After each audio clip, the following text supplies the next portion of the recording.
Olá, esta é a nossa primeira lição do terceiro trimestre do ano de 2021. Lição número 1, 4 de julho de 2021, que tem por título A Ascensão de Salomão e a Construção do Templo.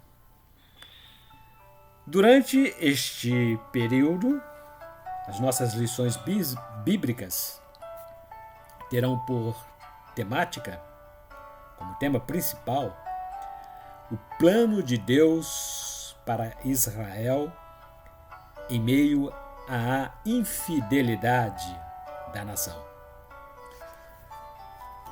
E no transcurso destas 13 semanas, dominicalmente, falaremos sobre as correções e os ensinamentos divinos durante o período dos reis de Israel. Nós somos da Igreja Evangélica Assembleia de Deus, Ministério Missão Europa no Brasil. E o nosso presidente é o pastor José Antônio de Castro. O líder da igreja local é o pastor Nilson de Souza Teixeira, cujo templo situa-se à rua Porto Alegre, número 86, bairro Santo Agostinho, Volta Redonda, Rio de Janeiro. Antigo salão de eventos, requinte festas. O nosso texto áureo está baseado no capítulo 8, versículo 11, do livro de 1 Reis. E os sacerdotes não podiam permanecer em pé para ministrar, por causa da nuvem, porque a glória do Senhor enchera a casa do Senhor. O versículo anterior diz que, saindo os sacerdotes do santuário, uma nuvem encheu a casa do Senhor.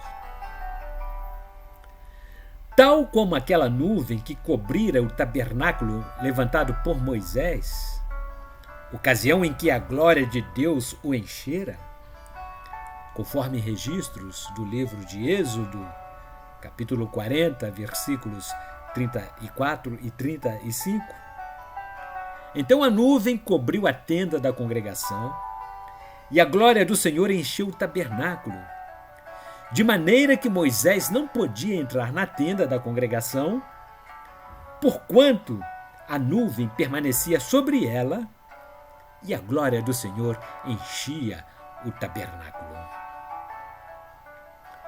Em ambos os casos, a nuvem era a presença visível do Senhor Deus no meio do seu povo, chamada de Shekinah, palavra hebraica que significa habitação ou presença de Deus.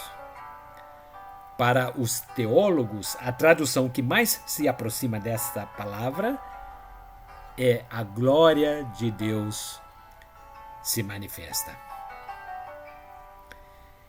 E na verdade prática, veremos que Salomão pediu que Deus desse-lhe sabedoria e sua atitude demonstrou maturidade espiritual. É exatamente isso que Deus propõe para os seus filhos. E na leitura bíblica em classe, o nosso texto base, o nosso texto de referência, é o capítulo 4, a partir do versículo 29, do livro de 1 Reis. E deu Deus a Salomão sabedoria e muitíssimo entendimento, e largueza de coração, como a areia que está na praia do mar. Como é impossível alguém contar os grãos de areias das praias do mar, também não se pode compreender a extensão da sabedoria concedida por Deus a Salomão. Assim, a quantidade de areias que margeiam o mar são infinitas. Deus concedeu a Salomão muitíssima sabedoria e entendimento, que é a faculdade de avaliar os seres e as coisas. Deus ainda concede-lhe grandeza de coração, magnanimidade, como a terra à beira-mar ocupa um espaço a perder de vista. A mente de Salomão continha um mar de conhecimentos. E o versículo 30 do nosso texto, capítulo 4 de 1 Reis, afirma que era a sabedoria de Salomão maior do que toda a sabedoria de todos os do Oriente e do que toda a sabedoria dos egípcios.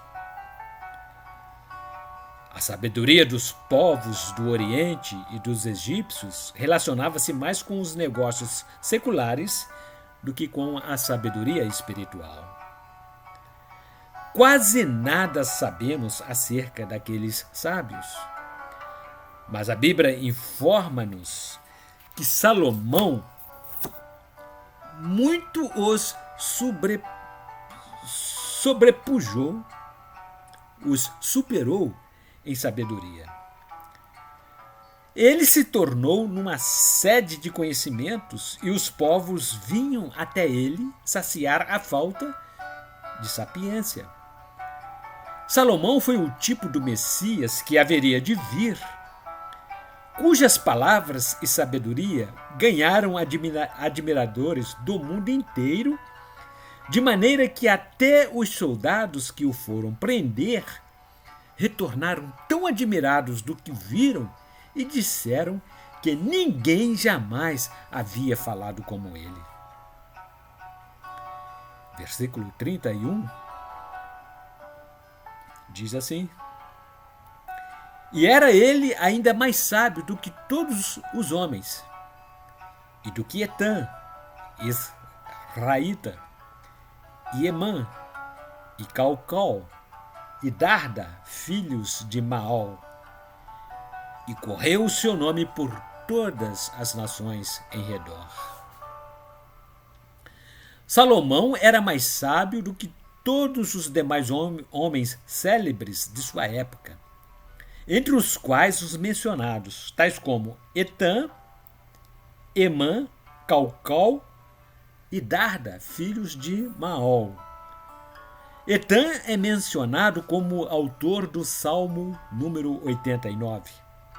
Ainda o citaram entre os cantores no livro de 1 Crônicas, capítulo 6, versículo 42. No Salmo 88, consta a citação do nome de Emã. No livro de 1 Crônicas, capítulo 2, versículo 6, encontraremos a citação desses 4 nomes como filhos de Zerá, que são 5 descendentes posteriores mencionados por causa de sua importância. Todos foram famosos por causa da sua sabedoria. E versículos 32 e 33, capítulo 4, 1 Reis, diz: E disse 3.000 provérbios, e foram seus cânticos 1.005. Também falou das árvores, desde o cedro que está no Líbano até ao isopo que nasce na parede. Também falou dos animais e das aves, e dos répteis e dos peixes. Salomão pronunciou 3.000 provérbios, que são frases lapidares que encerram ideias de ordem geral e de valor moral, de grande profundidade e úteis. A maior parte desses provérbios faz parte dos registros dos livros de Provérbios e Eclesiastes. Ele ainda compôs 1.005 canções. Salomão descreveu sobre as árvores, isto é, de todas as plantas, de sua natureza e qualidades, desde o cedro do Líbano até o isopo que brota no muro de Jerusalém. Ele também falou das bestas feras, das aves e dos répteis e dos peixes.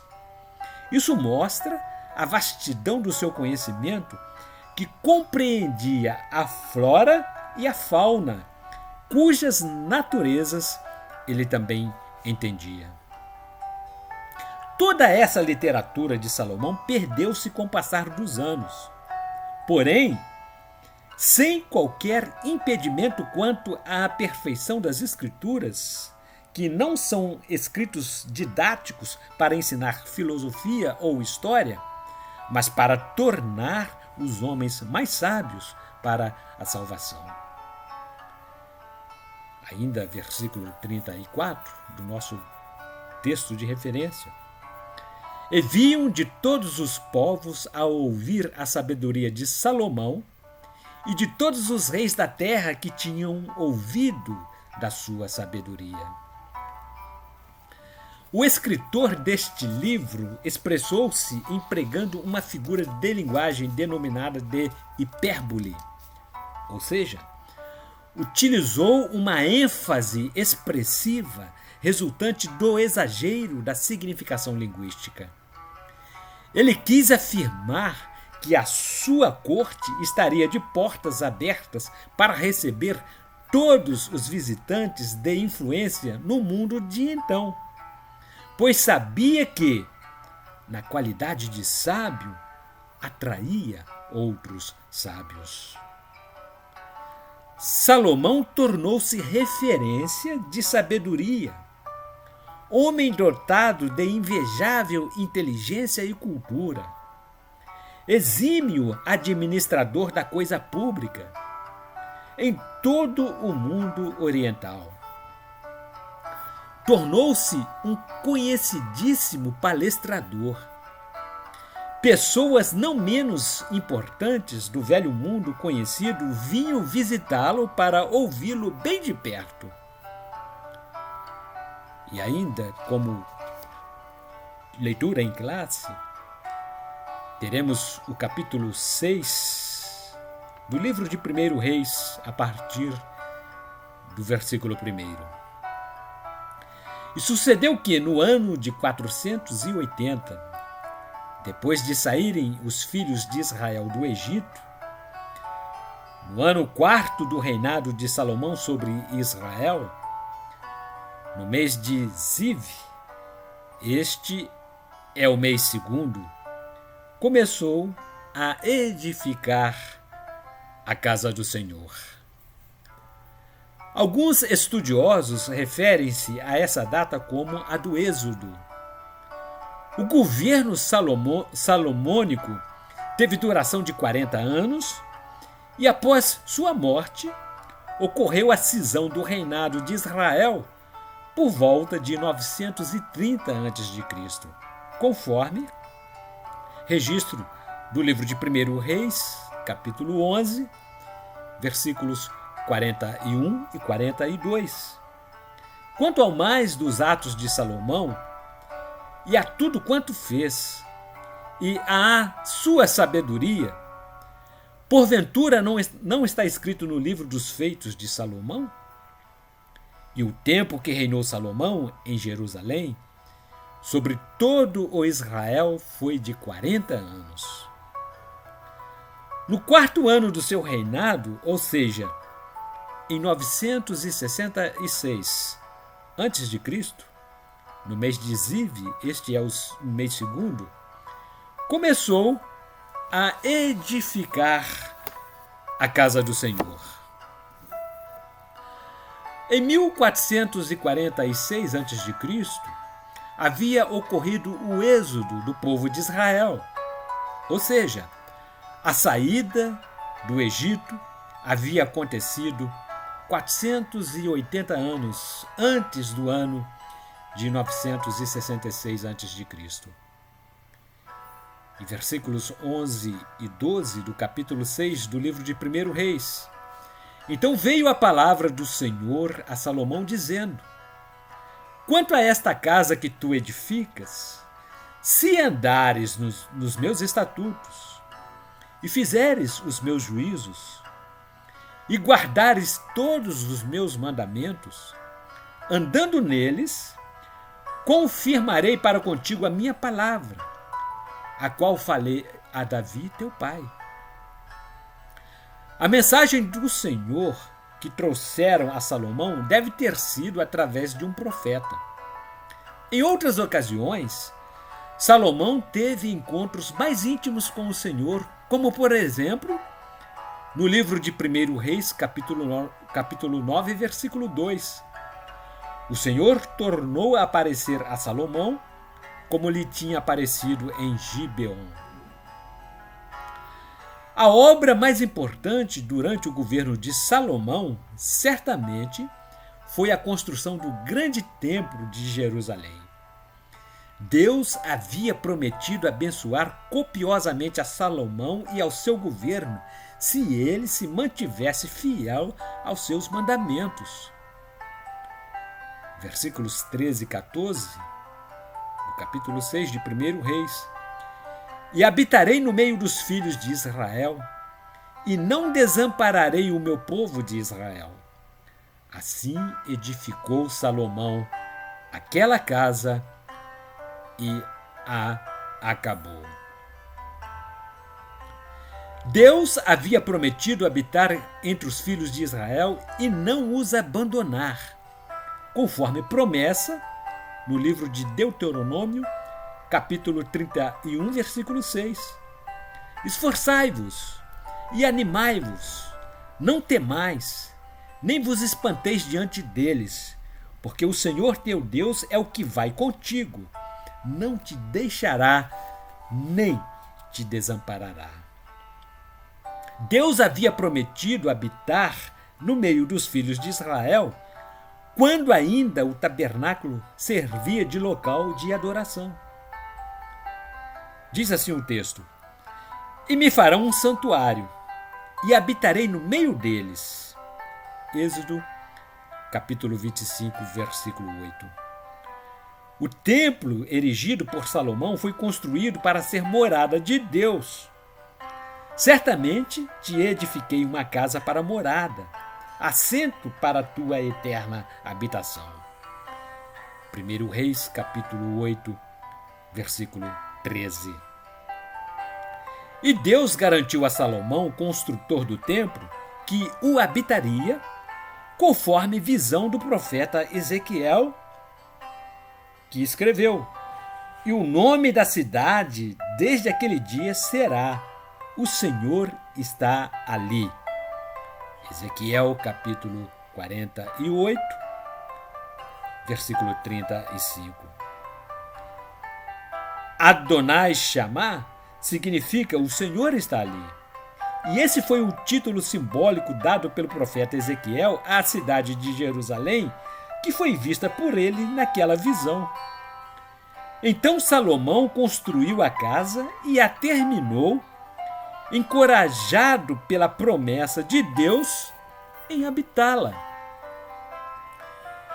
E os objetivos geral e específicos desta nossa lição são os seguintes: apresentar a necessidade da permanência da comunhão com Deus, destacar as virtudes de Salomão, mostrar o comportamento orgulhoso de Salomão no final da sua carreira e evidenciar os feitos de Salomão. E na introdução, o comentarista escreveu que, por causa das promessas proferidas ao rei Davi, Deus estabeleceu um reino sólido, próspero e justo no governo de Salomão. Israel destacou-se durante o seu reinado. Todavia, mesmo com toda a segurança e estabilidade governamental, o rei Salomão deixou-se levar por interesses políticos e desejos pecaminosos ao final da sua carreira. E estudaremos no primeiro item, que tem por tema a sabedoria de Salomão. Subitem número 1 tem por título a virtude de Salomão. Antes de receber o dom da sabedoria, pois agradou a Deus ao inquiri-lo a respeito do seu desejo e ele pediu sabedoria, a teu servo, pois, dá um coração entendido para julgar a teu povo, para que prudentemente discirna entre o bem e o mal.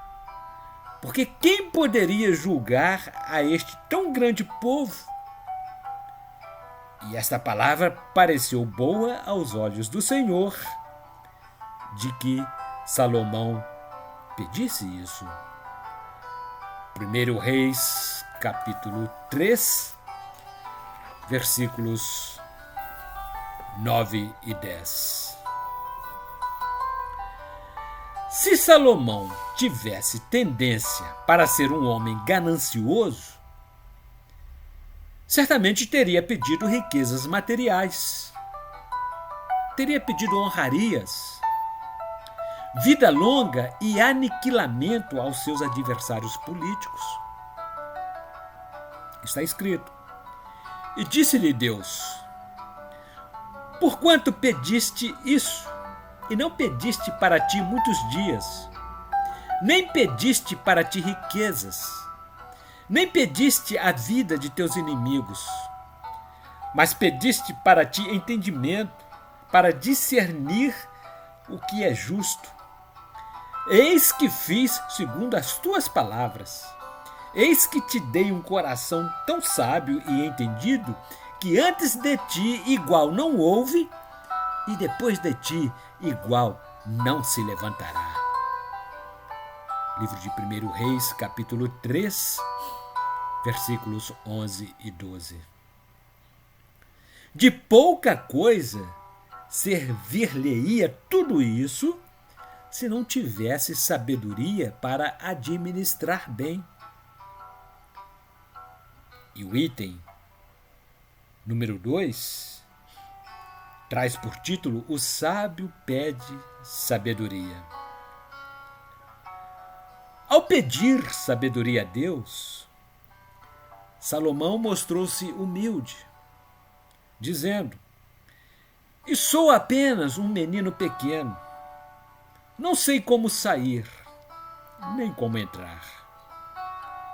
Parte B do versículo 7 do capítulo 3 do livro de 1 Reis. Salomão estava consciente da responsabilidade que lhe exigia a função. Ele disse: e teu servo está no meio do teu povo que elegeste, povo grande, que nem se pode contar, nem numerar pela sua multidão. A teu servo, pois, dá um coração entendido para julgar a teu povo, para que prudentemente discirna entre o bem e o mal. Porque quem poderia julgar a este tão grande povo?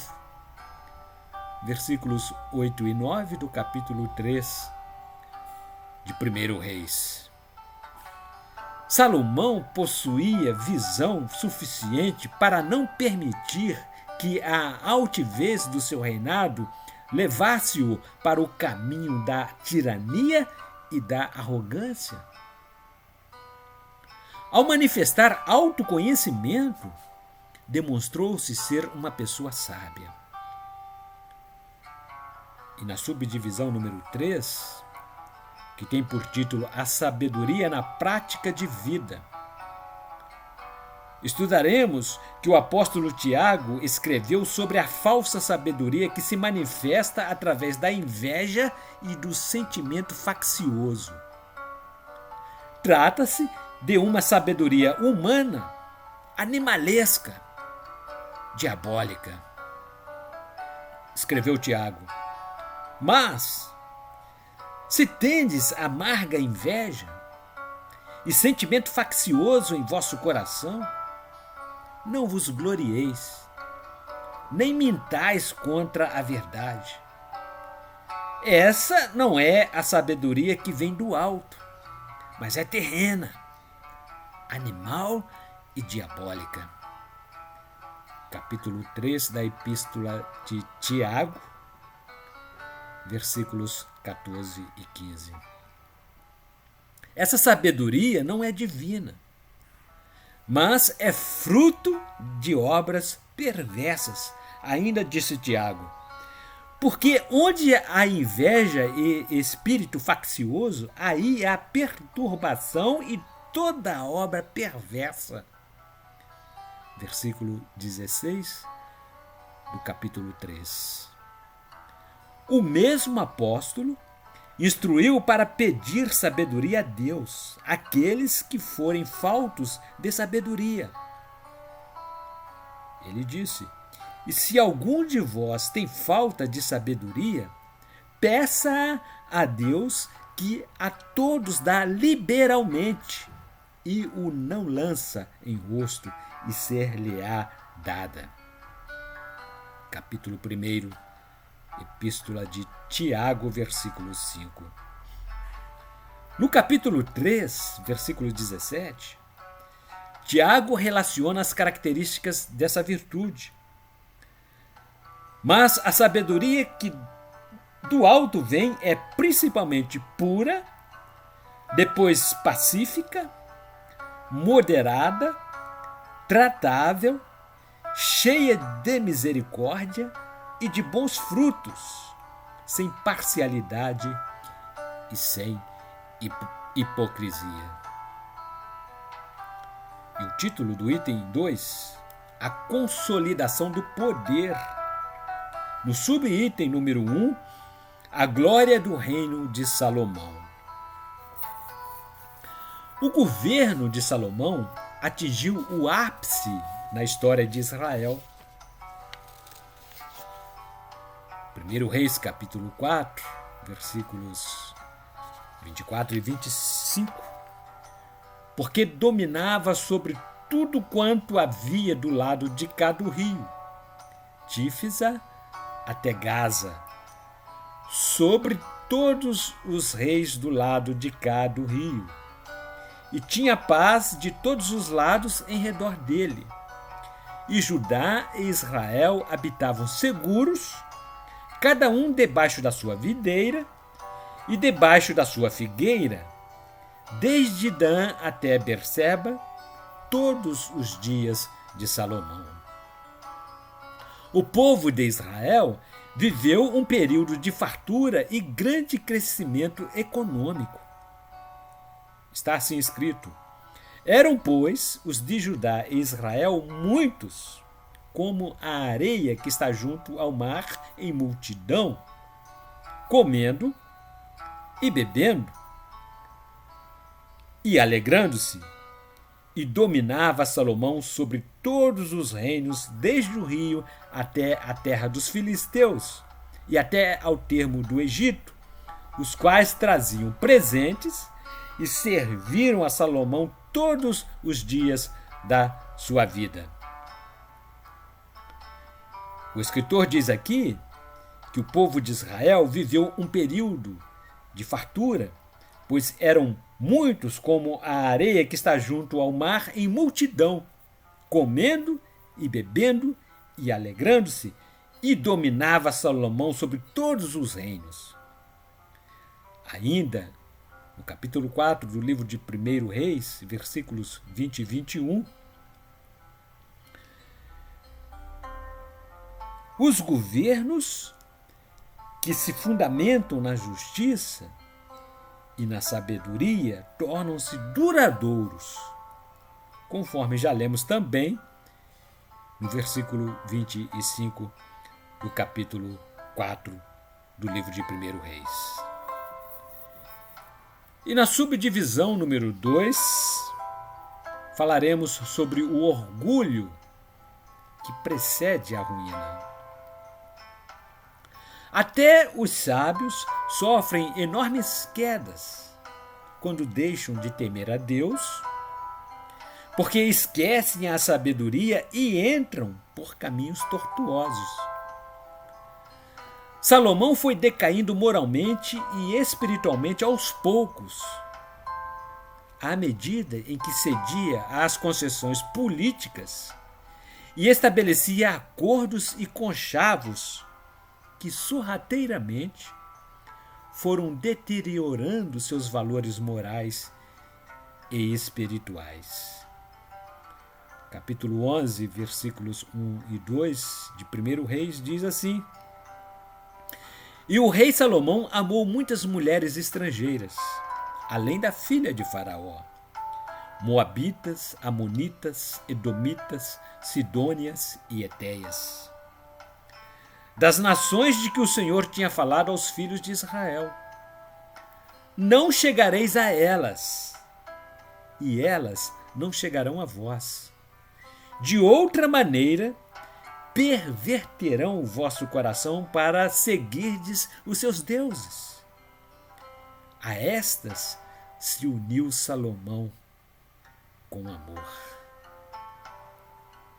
A ganância e a sede de poder para manter-se no poder foi a causa primordial da queda de Salomão.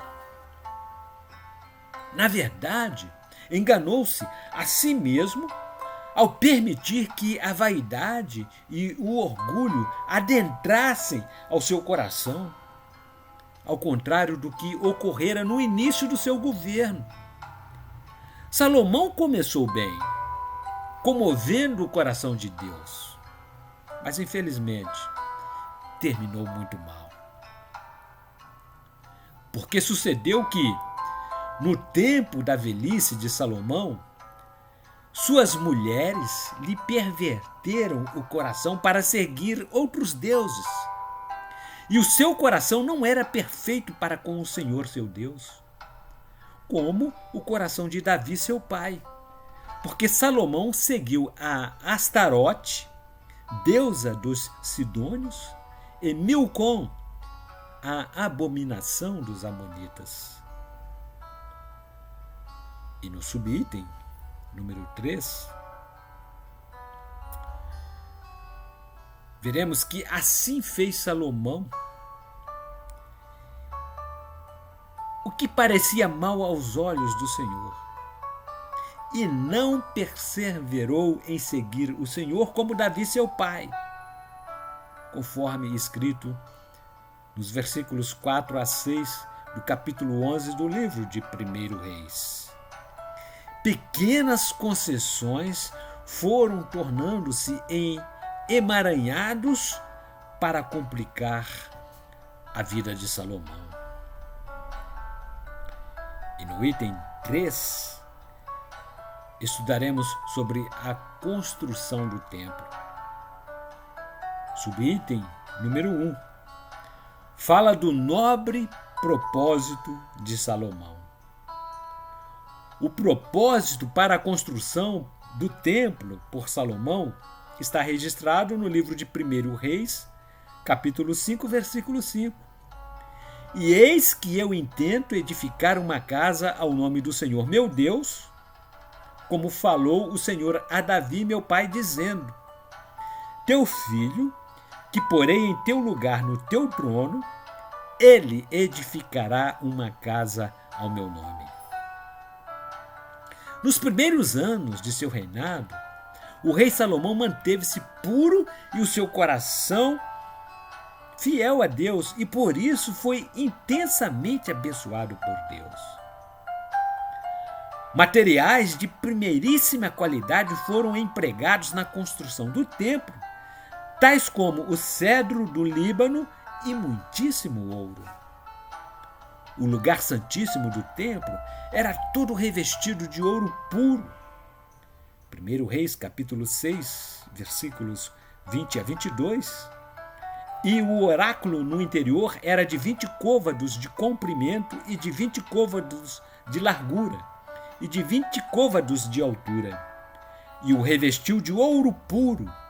Também revestiu de cedro o altar. E revestiu Salomão a casa por dentro de ouro puro, e com cadeias de ouro pôs uma cortina diante do oráculo e o revestiu com ouro. Assim cobriu de ouro toda a casa, inteiramente. Também cobriu de ouro todo o altar que estava diante do oráculo. O acabamento da obra civil do templo, com utilização de materiais de altíssimo valor, foi o que de melhor o rei Salomão tencionou fazer para Deus como demonstração de sua fidelidade. E no subitem número 2, falaremos sobre o templo do Espírito Santo. A redenção da alma humana, através do sacrifício de Jesus na cruz do Calvário, foi efetuada com o propósito de regenerá-la e tornar o coração do homem como templo e morada do Espírito Santo. Com a vivificação da criatura humana, o seu coração passa a ser habitado pelo Espírito de Deus, lugar de riqueza e beleza após a transformação. Epístola de Paulo, 1 Coríntios, capítulo 6, versículo 19, diz assim: Ou não sabeis que o vosso corpo é o templo do Espírito Santo, que habita em vós, proveniente de Deus, e que não sois de vós mesmos? Subdivisão número 3 fala sobre a glória do Senhor. A glória do Senhor manifestou-se no interior do templo em 2 ocasiões especiais. A primeira manifestação da presença de Deus ocorreu quando os sacerdotes transportaram a arca para o lugar santíssimo. A revelação da glória do Senhor foi tamanha que os sacerdotes não suportaram permanecer de pé para ministrarem a adoração. Capítulo 8, versículo 11 do livro de 1 Reis diz: E os sacerdotes não podiam permanecer em pé para ministrar, por causa da nuvem, porque a glória do Senhor enchera a casa do Senhor. O contentamento de Salomão e o temor que o envolveu, ao perceber nitidamente a manifestação da glória do Senhor, que proferiu uma das mais lindas orações. Salomão orou assim: E pôs-se Salomão diante do altar do Senhor, na presença de toda a congregação de Israel, e estendeu as suas mãos para os céus e disse: Ó Deus, Deus de Israel, não há Deus como tu, em cima nos céus nem embaixo na terra, que guardas a aliança e a beneficência a teus servos que andam com todo o seu coração diante de ti, que guardastes a teu servo Davi, meu pai, o que lhe disseras, porque com a tua boca o disseste, e com a tua mão o cumpriste, como neste dia se vê.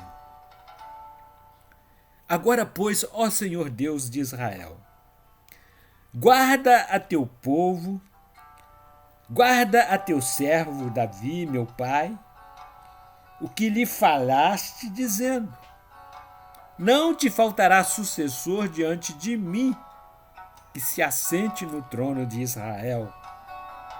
Somente que teus filhos guardem o seu caminho para andarem diante de mim, como tu andastes diante de mim. Agora também, ó Deus de Israel, cumpra-se a tua palavra que disseste a teu servo Davi, meu pai. Mas, na verdade, habitaria Deus na terra? Eis que os céus, e até o céu dos céus, não te poderiam conter, quanto menos esta casa que eu tenho edificado. Volve-te, pois, para a oração do teu servo e para a sua súplica, ó Senhor meu Deus, para ouvires o clamor e a oração que o teu servo hoje faz diante de ti, para que os teus olhos noite e dia estejam abertos sobre esta casa, sobre este lugar o qual disseste: o meu nome estará ali, para ouvires a oração que o teu servo fizer neste lugar. 1 Reis, capítulo 8, versículos 22 a 29. A segunda ocasião ocorreu quando Salomão inaugurou o templo que, além da manifestação da glória do Senhor, também desceu fogo do céu e consumiu os holocaustos dos sacrifícios. 2 Crônicas, capítulo 7, versículos 1 a 3. E acabando Salomão de orar, desceu o fogo do céu e consumiu o holocausto e os sacrifícios, e a glória do Senhor encheu a casa. E os sacerdotes não podiam entrar na casa do Senhor, porque a glória do Senhor tinha enchido a casa do Senhor.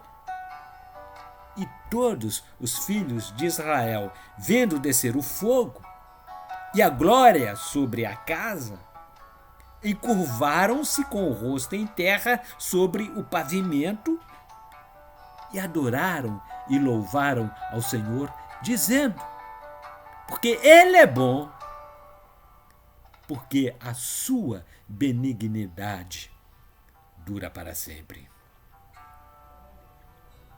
Lição maravilhosa. E poderemos concluir que nunca houve na história da raça humana alguém dotado de extrema sabedoria como foi o rei Salomão. Além de homem sábio, soube empregar a sabedoria com justiça e equidade durante grande parte do início do seu reinado. Durante o seu governo, Israel viveu um período de paz, segurança e prosperidade. Não houve guerras com outras nações, mas harmonia e paz. Salomão utilizou da sabedoria que Deus havia lhe concedido para a consolidação do seu governo e construir o majestoso templo de Jerusalém, que serviu de morada e adoração a Deus por longos anos. No próximo domingo, retornaremos com a nossa segunda lição e falaremos sobre o reino dividido entre Jeroboão e Roboão. Até lá, e que Deus a todos abençoe.